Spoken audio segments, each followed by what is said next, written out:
यह कहानी काव्या की है, जो अपनी शादीशुदा जिंदगी में हर दिन अपने पति रोहित के रूखे व्यवहार और तानों को सहती है। जब काव्या इस राज्य से पर्दा उठाती है तो उसे सिर्फ धोखा मिलता है। काव्या ने हमेशा यही सोचा था कि रोहित का स्वभाव ही थोड़ा कड़क है। शादी के 4 साल बाद भी रोहित ने कभी उसे वो प्यार नहीं दिया जिसकी वह हकदार थी। बात बात पर मायके को कोसना, उसके कपड़ों का मजाक उड़ाना और काम वाली कमला के सामने भी उसे यह कहना कि तुमसे ढंग से एक झाड़ू तक नहीं लगवाया जाता, काव्या की रोज की जिंदगी का हिस्सा बन चुका था।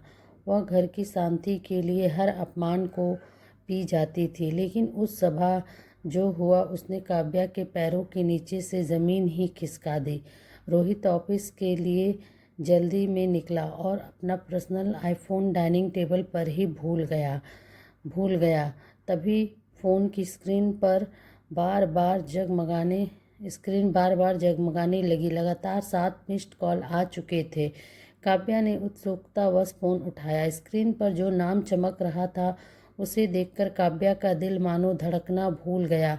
वहाँ लिखा था, दूसरी बीवी। काव्या के हाथ कांपने लगे। उसने रोहित का पुराना सिंपल पासवर्ड आजमाया। उसकी बर्थ डेट। फ़ोन खुल गया। उसने जैसे ही उस नंबर की चैट हिस्ट्री खोली, उसकी आंखों के आगे अंधेरे छा गए।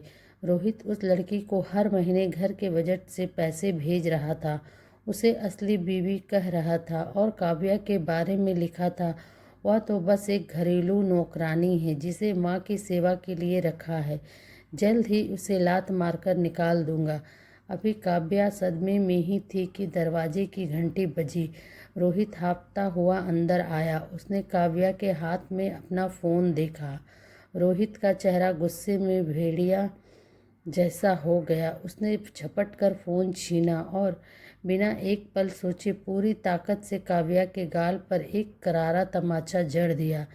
त्राक! थप्पड़ की आवाज़ इतनी गूंजती हुई थी कि रसोई से काम वाली कमला और बेडरूम से काव्या की सास बाहर आ गई।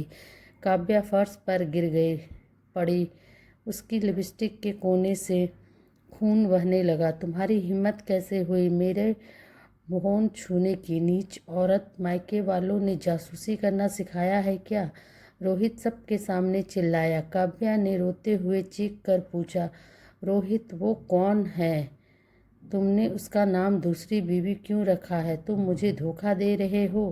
काव्या को लगा था कि उसकी सास रोहित को डांटेंगी, लेकिन सासू माँ ने आगे बढ़कर रोहित का हाथ सहलाया और काव्या की तरफ थूकते हुए बोली, हाँ, रखा है उसने नाम, और वो कोई दूसरी नहीं, मेरी पसंद की लड़की है। 4 साल में तूने इस घर को एक वारिस तक नहीं दिया। दिन भर मनहूस चेहरा लेकर घूमती है। मेरे बेटे ने अगर बाहर अपना दिल लगा लिया तो क्या गलत किया? अपनी औकात देखी है आईने में? काव्या ने फटी आंखों से अपनी सास को देखा, फिर अपने काम वाली कमला की तरफ देखा, जिसने के चेहरे पर काव्या के लिए हमदर्दी नहीं बल्कि एक अजीब सी कुटिल मुस्कान थी, जैसे वह काव्या की इस दुर्दशा का मजा ले रही हो। जिस काम वाली को काव्या अपनी बहन मानती थी, वह आज उसकी बेइज्जती पर तमाशा देख रही थी। रोहित, मैंने इस घर के लिए अपनी हर खुशी कुर्बान कर दी, और तुमने मेरे अपनों ने? काव्या हाँफने लगी। कुर्बान? एहसान मत जताओ मुझ पर। रोहित ने काव्या के बाल पकड़े और उसे घसीटते हुए मुख्य दरवाजे के पास ले आया। अगर इस घर में रहना है तो इस बात को पचाना सीखो। वो लड़की इस घर में आएगी और तुम्हें उसकी सेवा करनी होगी। अगर मंजूर नहीं तो अभी इसी वक्त बिना 1 रुपए के अपने उस कंगाल बाप के घर लौट जाओ।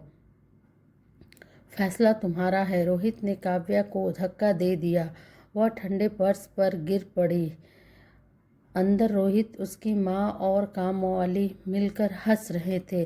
काव्या ने अपने गाल के खून को पोंछा। उसकी आत्मा पर जो घाव लगा था वह उसके चेहरे के घाव से 1000 गुना बड़ा था।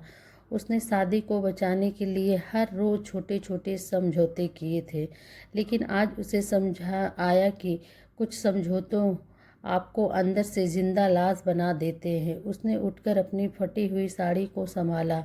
दरवाजे के बाहर सूनी सड़क थी और अंदर अपमान का वह नर्क जिसे वह 4 साल से अपना घर समझ रही थी। कमेंट्स में अपनी राय ज़रूर दें। क्या एक औरत को बच्चा ना होने का ताना देकर इस हद तक जलील करना सही है?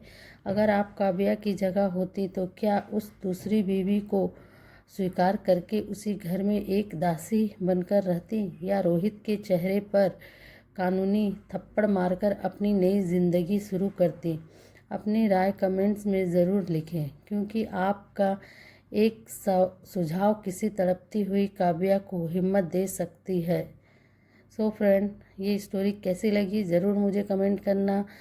Please like, share and subscribe मेरे चैनल को करना इसी तरह की स्टोरी सुनने के लिए। Thanks for watching.